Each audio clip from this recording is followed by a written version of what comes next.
Bonjour et bienvenue sur Ce Regard des Voire.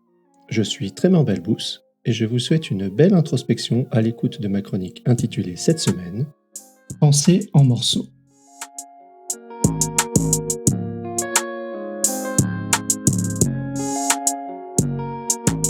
Pensée en morceaux.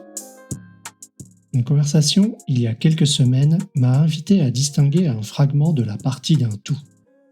Nous explorions plus spécifiquement l'idée de confondre le fragment avec la partie d'un tout et les conséquences de cette confusion sur notre manière de considérer une situation et les choix et les actions qui en découlent.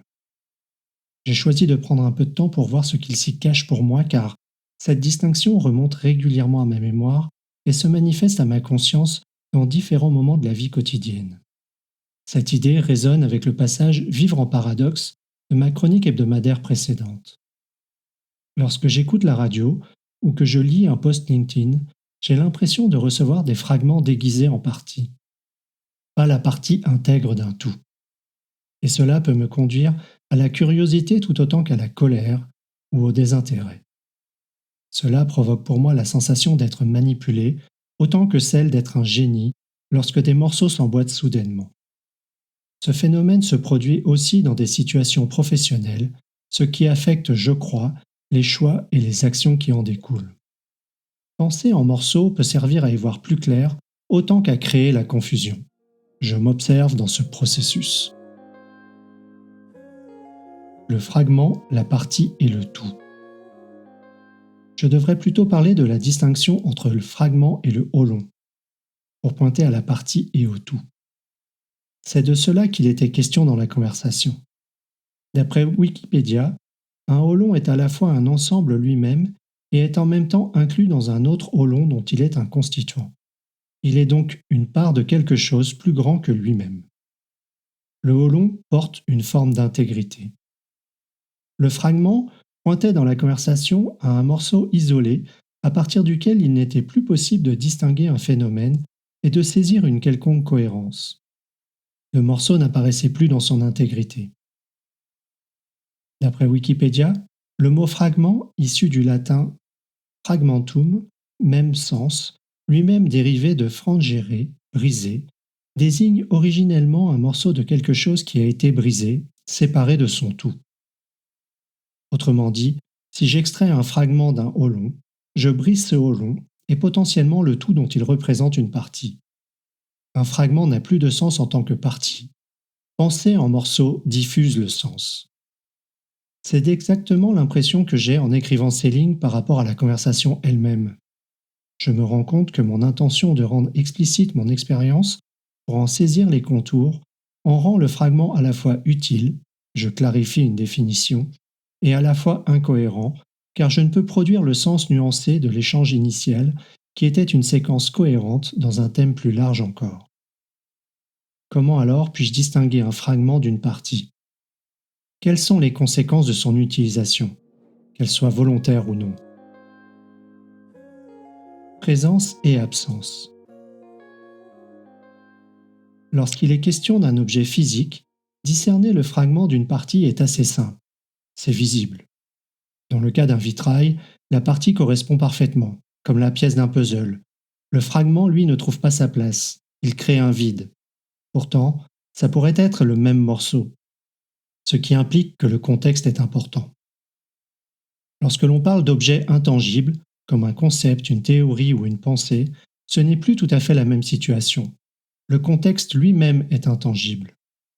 Pour moi, il est dans ce cas plus facile de détecter une absence, comme le fragment de vitrail qui n'a pas sa place, qui laisse un trou, un vide.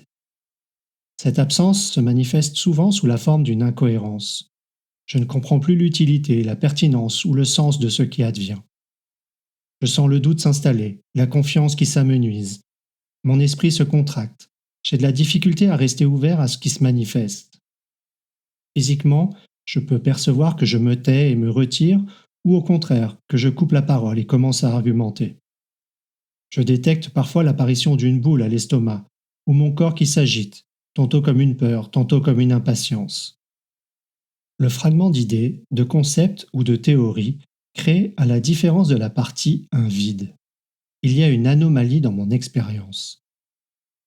Prendre le temps de la réflexivité sur ce thème me permet d'identifier pourquoi je réagis tant à l'information parcellaire des médias. Trop souvent, selon moi, ils ne donnent qu'un fragment. Il manque un grand nombre d'éléments qui constitueraient un tout complet. La principale conséquence que je vis, et elle m'irrite au plus haut point, est l'impression d'être manipulé. J'associe cette conséquence à l'utilisation volontaire qui est faite des fragments pour créer un narratif particulier à visée d'influence. C'est la fameuse expression prise hors contexte, les éléments de langage ou la langue de bois dans le monde politique, le greenwashing du monde économique ou le bashing des réseaux sociaux. Il devient tentant pour moi de sombrer dans le négatif. Pourtant, tout autant le fragment que l'absence qu'il révèle peuvent être la source de puissants courants positifs et transformateurs. Le fragment étincelle. Avez-vous déjà vécu ces moments où un fragment apparaît? Il est évident que ce morceau seul est comme des centaines d'autres, inutile en lui-même. Cependant, soudainement, tous ces fragments isolés, déjà apparus ou provoqués par cette nouvelle émergence, se connectent pour former un tout, une partie intègre d'un tableau plus grand. Enfant, j'étais fasciné par l'archéologie sous-marine, et c'est la première image qui remonte pour illustrer ce phénomène. La découverte d'une pièce qui permet de reconstituer un tout. Seule, elle ne permet rien, mais sa présence révèle des connexions jusque-là impossibles, et la probabilité de la présence d'autres pièces d'intérêt. Est-ce le phénomène qui s'est produit lors des grandes découvertes scientifiques? L'intuition ou les moments eureka sont-ils ces moments soudains durant lesquels des fragments accumulés se réunissent pour former une partie intégrée qui devient un tout autonome? La méditation est une des pratiques qui me permet de saisir la présence. L'insight, l'étincelle, vite oubliée mais apparue, vécue. Ma méditation est comme une fabrique à morceaux de mosaïque. Des centaines de pensées volatiles qui se manifestent et sont libérées dans le flot du devenir. Libérées mais pas perdues. Utilisées plus tard pour constituer la mosaïque. Penser en morceaux engendre la découverte. Un jour, au détour d'une activité, une conversation, d'un projet, un nouveau morceau émerge qui vient connecter des souvenirs, des sensations. Cette théorie que je ne comprenais pas devient évidente. Tout était là, caché en pleine lumière. Les fragments se connectent et deviennent la partie d'un tout. Pour résumer, discerner un fragment isolé de la partie intègre d'un tout cohérent est important dans l'expression de valeurs comme l'intégrité, l'éthique ou l'esthétique. Le fragment peut être détecté par le vide qu'il crée autant que l'étincelle qu'il provoque. L'utilisation de fragments d'information est une pratique fondamentale de la manipulation. Lorsque des fragments se connectent, ils peuvent générer de toutes nouvelles théories, faire émerger un sens nouveau de l'expérience vécue. Quand vous regardez le monde avec cette distinction, quelle est votre expérience? Que signifie pour vous penser en morceaux?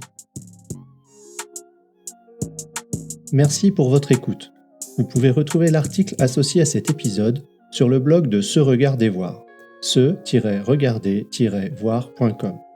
N'hésitez pas à y contribuer vos récits d'expérience et commentaires, ainsi qu'à vous abonner pour recevoir chaque semaine l'audio et son article. À la semaine prochaine!